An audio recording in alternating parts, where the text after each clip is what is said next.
Thank you.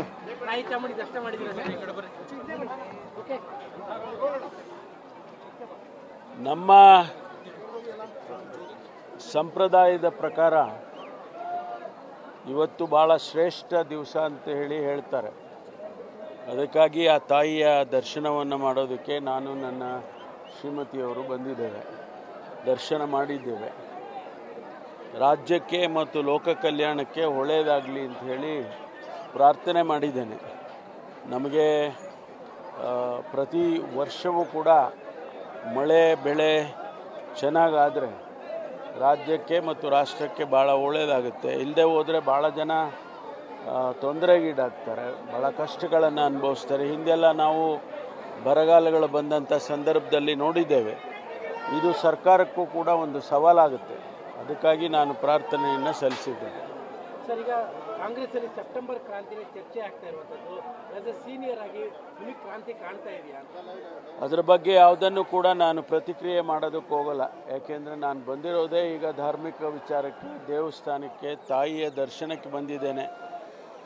ಸ್ವಾಭಾವಿಕವಾಗಿ ಎಲ್ಲರಿಗೂ ಒಳ್ಳೆಯದಾಗಲಿ ಅಂತ ಕೇಳೋದು, ಅದರಲ್ಲಿ ನಮ್ಮದು ಸೇರ್ಕೊಳ್ಳುತ್ತಲ್ವ.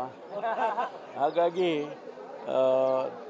ರಾಜಕೀಯದ ವಿಚಾರಗಳನ್ನು ಇಲ್ಲಿ ಮಾತನಾಡೋದು ಅಷ್ಟೊಂದು ಸಮಂಜಸ ಅಲ್ಲ ಅಂತೇಳಿ ನನಗೆ ಅನಿಸುತ್ತೆ. ನಿಜವಾಗೂ ಇವತ್ತು ತಾವು ಗಮನಿಸಿದ್ದೀರ ಮೀಡಿಯಾದವರು, ನಿಮಗೆ ಮೊದಲು ಗೊತ್ತಾಗೋದು, ಇಲ್ಲೇ ಗೊತ್ತಾಗೋದು ಮೊದಲು ಅಂತ ನೀವು ಹಾಕ್ಕೊಂಡಿರ್ತೀರಲ್ಲ, ಹಾಗೆ ರಾಜಕೀಯದ ಬೆಳವಣಿಗೆಗಳು ಗಮನಿಸಿದ್ದೀರಿ. ಎಲ್ಲವೂ ಒಳ್ಳೆಯದಲ್ಲಿ ಸುಖಾಂತಿ ಆಗುತ್ತೆ ಅಂತ ಹೇಳಿ ನನಗನ್ಸುತ್ತೆ. ಅವರು ಮೊದಲು ಹೇಳಿದ್ದಾರೆ, ಅಲ್ಲಿಗೆ ಎಲ್ಲವೂ ಕೂಡ ಒಂದು ರೀತಿಯಲ್ಲಿ ಕ್ಲಿಯರ್ ಆದಂಗೆ ಆಯ್ತಲ್ಲ ಅಂತ ಅವರು ಹೇಳಿದ್ದಾರೆ. ಅಲ್ಲ, ಅನುಭವ ಅದೆಲ್ಲ ಇಲ್ಲ. ನಮ್ಮಲ್ಲಿ ಹೈಕಮಾಂಡ್ ಅಂತ ಒಂದಿದೆ ಕಾಂಗ್ರೆಸ್ನಲ್ಲಿ. ನಮ್ಮಲ್ಲಿ ಮೊದಲಿಂದಲೂ ಕೂಡ ಹೈಕಮಾಂಡ್ ಅಂತ ಒಂದಿದೆ. ಏನೇ ನಿರ್ಧಾರ ಮಾಡಿದರೂ ಕೂಡ ಅವರೇ ಮಾಡ್ತಾರೆ. ಈಗ ಮುಖ್ಯಮಂತ್ರಿಗಳು ಈಗಾಗಲೇ ಹೇಳಿದ್ದಾರೆ, ನಂದಿಬೆಟ್ಟದಲ್ಲಿ ಭೋಗನಂದೇಶ್ವರ ದೇವಸ್ಥಾನದ ಮುಂದೆ ಅವತ್ತು ಹೇಳಿದರು. ಅವತ್ತು ನಾನು ಕೂಡ ಅವರ ಜೊತೆಯಲ್ಲೇ ಇದ್ದೆ. ನಾನು 5 ವರ್ಷವೂ ಕೂಡ ನಾನು ಆಡಳಿತ ಮಾಡ್ತೇನೆ ಎನ್ನುವಂಥ ಮಾತನ್ನು ಆಡಿದ್ದಾರೆ. ಇವತ್ತು ಮತ್ತೆ ಕ್ಲಾರಿಫೈ ಮಾಡಿದ್ದಾರೆ ನಿನ್ನೆ ದೆಹಲಿಯಲ್ಲಿ. ಹಾಗಾಗಿ ಒಳ್ಳೆಯ ಆಡಳಿತ, ನಾವು ಜನಪರವಾದ ಆಡಳಿತವನ್ನು ಕೊಡ್ತೇವೆ ಅಂತ ಹೇಳಿ ನಾವು ಹೇಳ್ಕೊಂಡಿದ್ದೇವೆ ಚುನಾವಣೆ ಮೊದಲು.